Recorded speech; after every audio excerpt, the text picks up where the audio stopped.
சரியா அனலைஸ்லாம் சொல்றியா நீ சொன்னதை வச்சுக்கிட்டு இப்படி இருந்துச்சு நம்ம இவர்கிட்ட கேட்டு தெரிஞ்சுக்கலாம். ஏன்ட்ட கேட்டு என்ன அப்பா நீ வாங்க டைரக்டர் வேற என்ன படம் எடுத்திருக்காரு? இது பிச்சைக்காரன் 1 2மா? 2 வந்து விஜய் ஆண்டனி. இன்னைக்கு எதை பத்தி பார்க்க போறோம்னா வந்து எல்லாருக்குமே மக்கள் எல்லாருக்குமே வந்து ஹாய் மக்களே, இன்னைக்கு எதை பத்தி பார்க்க போறோம்னா நூறுசாமி படத்தோட ரிவ்யூ தான் பார்க்க போறோம். வாங்க ரிவ்யூக்குள்ள போலாம். அதாவது பார்த்தீங்கன்னா இந்த படத்தை வந்து சசி அவர் தான் வந்து இயக்கியிருக்காரு.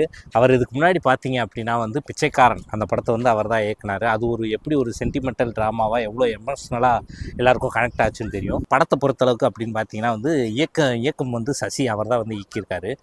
இந்த படத்தில் வந்து பார்த்தீங்கன்னா இதுக்கு முன்னாடி இவர் வந்து பிச்சைக்காரன் அப்படின்ற ஒரு படத்தை வந்து இயக்கினார்.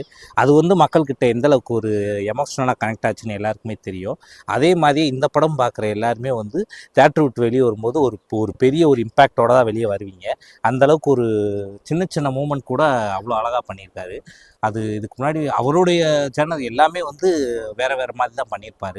விஜய் ஆண்டனி கூட பண்ண 2வது காம்பினேஷனில் வந்து இந்த படமும் ஒரு மிகப்பெரிய சக்ஸஸ்ஃபுல்லான படமாக தான் வந்திருக்கு.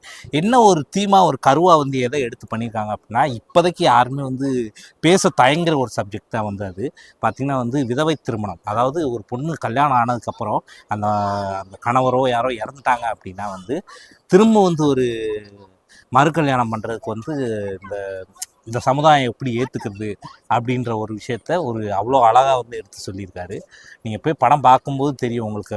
விஜய் ஆண்டனியுடைய பெர்ஃபார்மன்ஸாக இருக்கட்டும், சுவாசிக்க அவங்களோட பெர்ஃபார்மன்ஸாக இருக்கட்டும், எல்லாருமே வந்து அவங்களுக்கு கொடுத்த வேலையை வந்து ரொம்ப கணக்கச்சிதமாக சிறப்பாக பண்ணியிருக்காங்கன்னு தான் சொல்லணும். ஓவராலாக அந்த படத்துக்கு வந்து நீங்கள் எங்களோட ரேட்டிங் 10க்கு பார்த்தீங்க அப்படின்னா வந்து 5.6 அதான் வந்து கொடுப்போம். போய் படத்தை பார்த்து எல்லாருமே ஃபேமிலியோடு என்ஜாய் பண்ணுங்கள். சேனலை சப்ஸ்கிரைப் பண்ணிக்கோங்க. பாய்.